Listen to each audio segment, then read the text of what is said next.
we are up at Beauty Creek again. One of my, like I say, favorite spots to go until the water's not flowing. Right now it's not really kicking butt on the flow, which is good.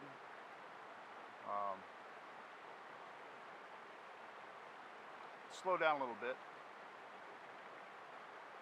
The lighting's been really good, getting some sunlight off and on. I've been sitting here waiting for the light to do something interesting with the trees again. It might be kind of boring, you know, you keep getting to see similar things, but this is essentially how I do it myself. It's my workflow. I come back and I hit the same spot over and over and over again, and eventually you get enough pictures to make prints with, and that's what I've been doing. I got quite a little collection going of good shots from around here, and that's what I've been working on. I made some more frames this week, so I got more oak photo frames, and I ordered more mat boards, so I got that coming. I got some glass I gotta cut once I get the other stuff done. I gotta stain and lacquer the frame still. Maybe that'll do that tomorrow.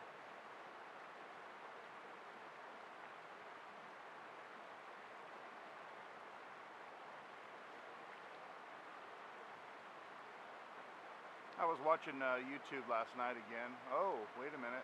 Look at this.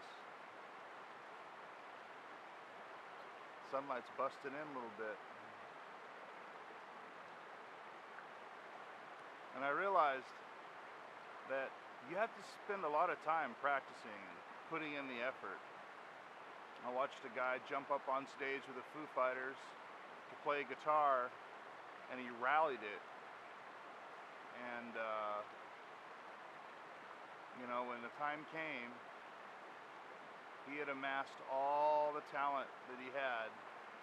And when Dave Grohl asked him to come up on stage and don't screw up, he did. The guy just, he did the best job that he could do in that moment. And it was awesome to see people being that way. And it makes you remember that, you know, this is hard work. You're not going to get it on the first try or the second try or the third try. It might be the 5th or the 6th or the 10th or the 20th time. I've been coming to this exact same spot for 10 years, taking photos, and always thinking to myself, oh, I'll get the next one. I'll get a better one than that. And that's what keeps me going.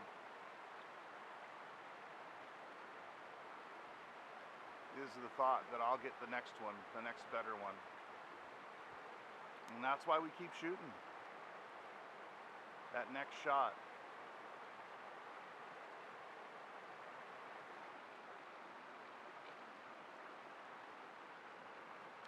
So, I've been thinking while I was sitting here taking pictures, thinking about a concept I've been thinking about. It's just finding your sweet spot. You know, we all have one. We all have a spot that we can really take good pictures at, or a skill that we're really good at, that we do really well. And I think that's kind of what you got to do, is you got to find your sweet spots in life. You got to find those things at which you excel at, and then take note of those, and then find the ones that you're not so good at that you can improve, and then work on that slowly. You know, develop it over time. It's not going to happen all at once. I mean, I guess it can, but I've found in human development and growth that it doesn't. It takes time, it takes practice. And so I've been trying to find my sweet spots, trying to find the things that I can do and get those set up to where I can just go on autopilot. And then the other things that I need to be concerned with, I will work on those too. And that's a good way, I guess, to go about it. I think it's probably the best way to go about things in life, is just figure out what works for you, and then just keep developing that more and more and more. You know, people wonder, maybe you're wondering what I shoot with if you're watching my videos. I'm shooting with a Nikon D7200.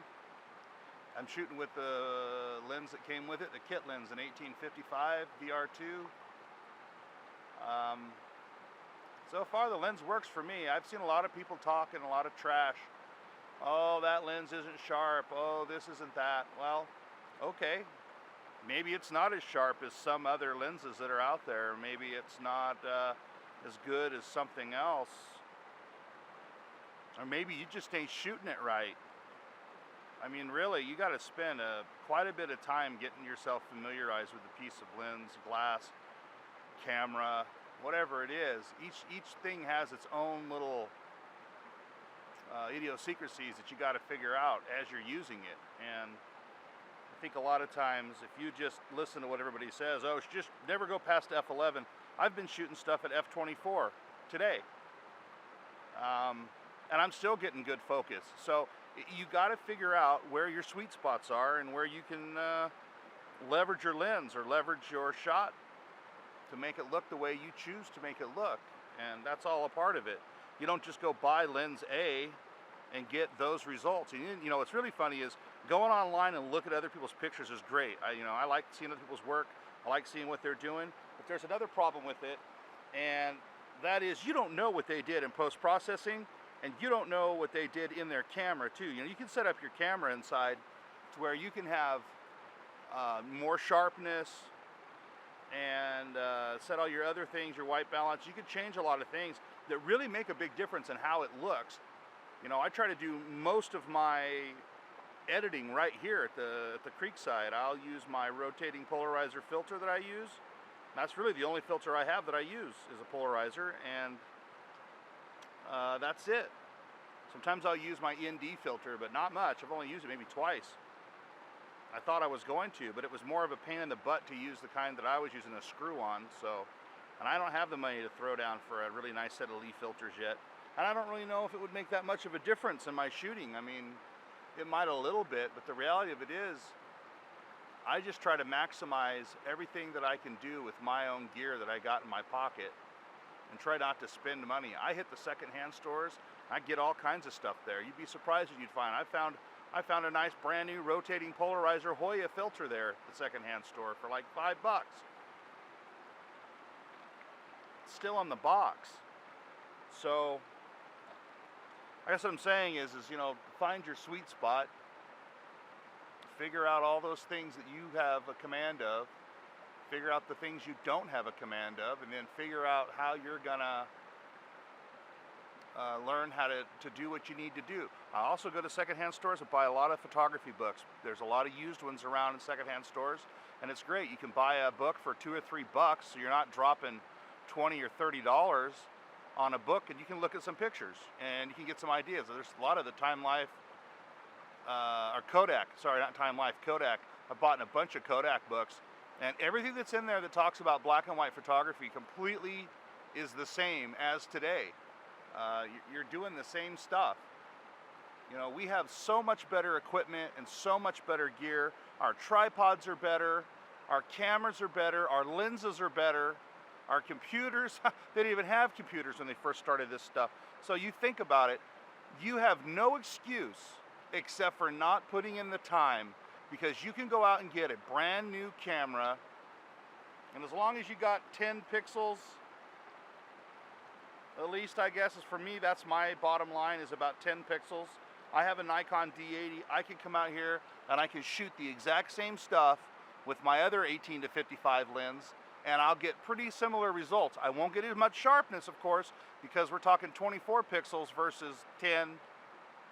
You know, sometimes Photoshop will upsize. I've had some of my pictures upsized to 30 pixels after they've been run through Lightroom. So again, your gear makes a difference. It does make a difference in how well you can shoot certain scenes. But really knowing what your camera can do, understanding where you're at, seeing the scene, adjusting your light accordingly, and being willing to just plant your butt and sit still. I went out and bought one of those yoga mats for $3 a couple weekends ago, about 4 weekends ago now, I guess. And I'll tell you what, I sit on this thing. It's a little cumbersome to pack around, but when I get to the spot where I want to plant my butt and just take pictures, I can sit down on this yoga mat. I've been sitting here now for probably an hour or two. My legs are just now starting to feel a little nummy. But other than that, it enables me to sit here and enjoy my time. I'm not forced to have to get up and move around a whole bunch because I've found the spots. I already know the spots where I want to sit to take my pictures. I've already scoped that out. That was already done years ago. When I come up here, I already know the spots that I want to hit. I've already worked out all the angles that I think I want to try. My only next thing to do is to grab my wetsuit and my booties and my tripod and stand in the middle of the creek. But even having the water coming straight at your face like that doesn't make that much of a difference in your. Sometimes I don't like the water being right in you like that, so.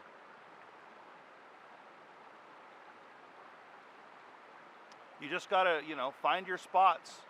And I totally agree with Ansel Adams and all the other photographers that I've been watching lately. They all said the same thing. It's the same thing I'm doing. It's a personal project, something that you're doing just for yourself, for your own self-interest that makes you really, really want to get out and try and keep going with it. Like I said, I made a whole bunch of photo frames. I got glass, I got mat board. I'm gonna take pictures from everything I've been doing out here. I usually get about one a weekend, one shot that I really like that's good. And I'm printing that on my printer. I got a Canon printer and I'm just going for it. And if I make money, cool. If I don't make money, cool. This is my therapy. This is where I come to get away and relax and see life.